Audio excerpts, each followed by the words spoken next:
OneX көрсөтүүбүздүн демөөрчүсү комментариydеги ссылка аркылуу кирип өзүңүздү сынап көрүңүз. Саламатсыздарбы, Кыргыз Тайм каналынын көрүүчүлөрү. Кыргыз Тайм каналы сиздерге кызыктуу маалыматтарды жеткире бермекчи. Бүгүнкү көрсөтүүбүздө өлкөгө унаа киргизүү 11 эсе кымбаттайт. Кыргыз Республикасынын мамлекеттик бажы кызматы 2019 жылдын 31 декабрында транспорт каражаттарына болгон бажы алымдарынын жеңилдетилген тарифинин мөөнөтү аяктай турганын эскертти. Мындан улам 2020 жылдын 1 январынан тартып Кыргыз өлкөсүнө ЭАЭПтен тышкары өлкөлөрдөн ташылып келген автоунаалардын бажы төлөмү дээрлик 11 эсеге жогорулайт. Бул кырдаал өлкөнүн авто рыногуна канчалык таасир берет? Бул кадамга кыргыз коомчулугу даярбы? ЭАЭПке кирүү үчүн кадамдар. Кыргыз өкмөтү Евразия экономикалык биримдигине кирүүнү максат кылып, ал уюмдун шартына ылайык келиш үчүн ЭАЭПке кирбеген өлкөлөрдөн ташылган автоунааларга бажы төлөмүн 2014 жылы көтөргөн. Ошол жылдын сентябрь айынан баштап сырттан алынып келинген автоунаалардын бажы төлөмдөрү көлөмүнө жараша 10 центке көтөрүлгөн. Тагыраагы орто эсеп менен кыймылдаткычынын көлөмү 2000 сантиметр куб болгон унаага бажы төлөмү $200 кымбаттаган. Ал эми 2015 жылдын 1 январынан тарта бажы төлөмү дагы 50 центке өсүп, 2000 сантиметр куб көлөмдөгү унаага бажы төлөмдөр $1000 чейин көтөрүлгөн. Ошентип Кыргыз Республикасы Евразия экономикалык биримдигине 2015 жылы киргенден кийин чет өлкөлөрдөн ташылып келинген автоунаалардын бажы төлөмү жыл сайын көтөрүлө баштаган. Бийлик өкүлдөрү мындай кадам өлкөдө техникалык талаптарга жооп бербеген эски машиналардын азайышына алып келет дешкен.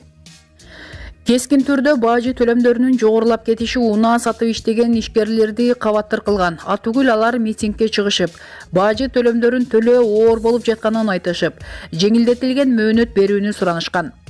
2018 жылы 10 июлда өкмөт токтом кабыл алып, ага ылайык сырттан ташылып келинген автомобилдердин бажы төлөмү кайра азайтылып, 2014 жылга чейинки көрсөткүчкө түшкөн. Анда өкмөт бул жеңилдик 2019 жылдын 31 декабрына чейин иштейт деп айткан.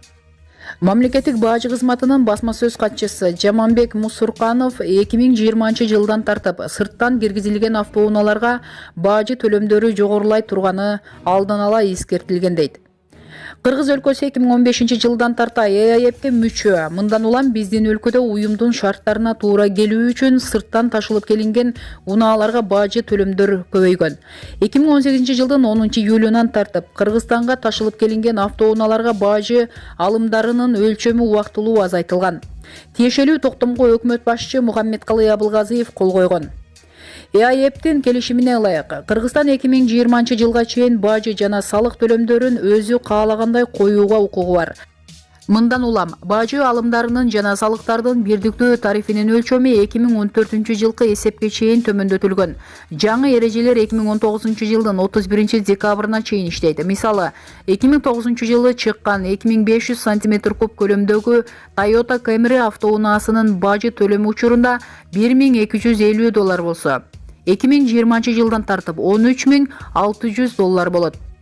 Ал эми учурда электромобилдерге эч кандай тариф жок болсо, жаңы жылдан баштап электромобилдердин бажы алымы унаанын баасынын 15%-ын түзөт. Ал эми кошумча нарк салыгы 12% болот.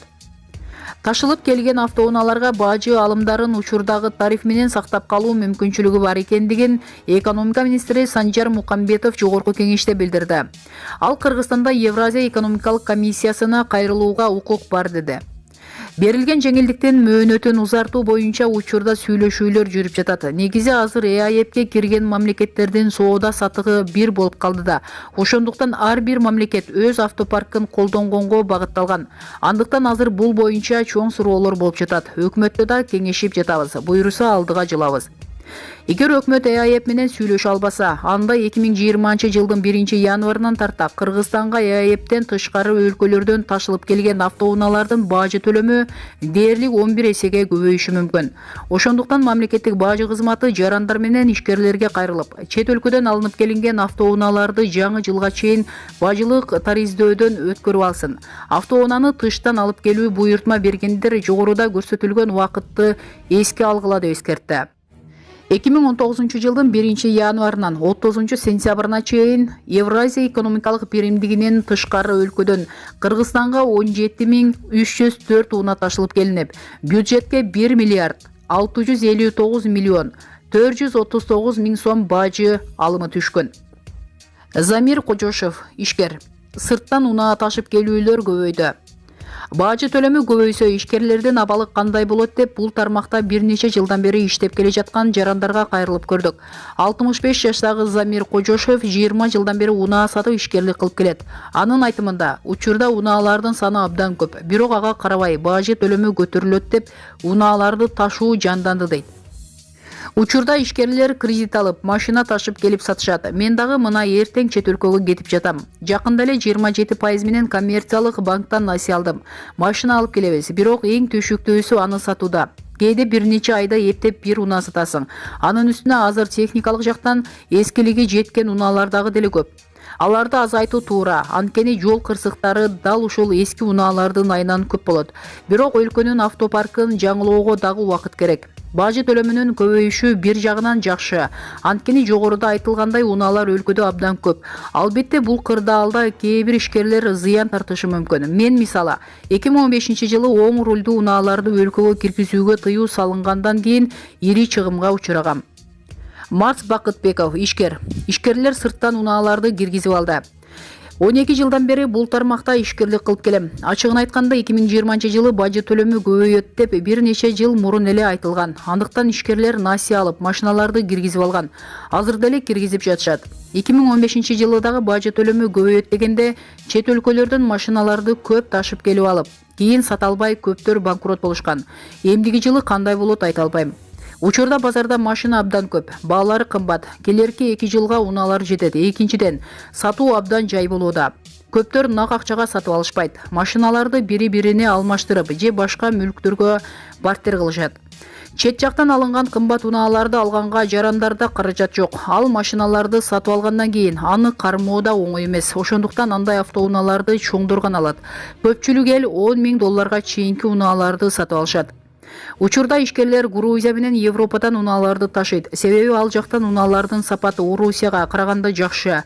Негизи Орусиядан деле Volkswagen, Toyota үлгүсүндөгү унааларды алып келсек болот, бирок абалдары начар. Ошондуктан ал жактан көбүнчө Жигули, Нива үлгүсүндөгү унааларды ташыйбыз. Унаалар дагы деле эски, андыктан электромобилдерге жана гибриддик унааларга бажы төлөмдөрүн жеңилдетүү мөөнөтүн узартса жакшы болмок. Айдоочунун кулагына көмүш сырга. Эгер сиз машина сатууну же сатып алууну пландап жатсаңыз, сизге төмөнкү маалымат жардам болот. Кыргызстанда автоунаа тууралуу толук маалымат камтылган CarCheck деген жаңы кызмат ачылды. Бул кызмат аркылуу автоунаа күрөөдө же камакта эмеспи, жол эрежесин бузган үчүн айып пулдары барбы, буга чейин унаанын ээлери ким болгон, техникалык мүнөздөмөлөрү кандай деген керектүү суроолорго жооп табууга болот.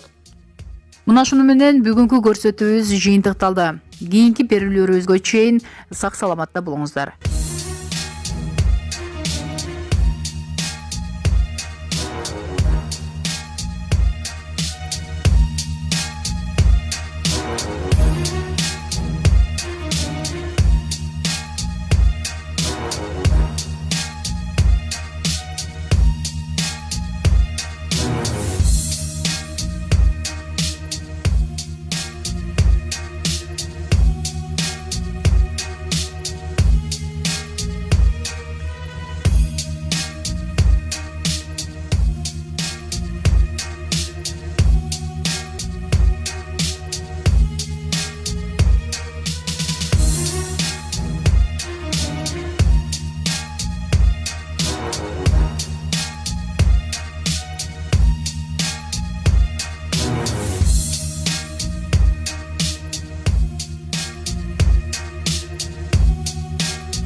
Ушуну менен биздин видео соңуна чыкты достор. Эгерде видео болуп жаккан болсо лайк басып, каналга жазылып, аталган видео боюнча өз ой пикириңизди комментарийге калтырганды унутпаңыздар. Жана ошондой эле кийинки видео ким жөнүндө болсун, ал жөнүндө дагы жаза кетиңиздер. Кыргыз Тайм каналы элдин кызматында. Биз менен бирге болуңуздар.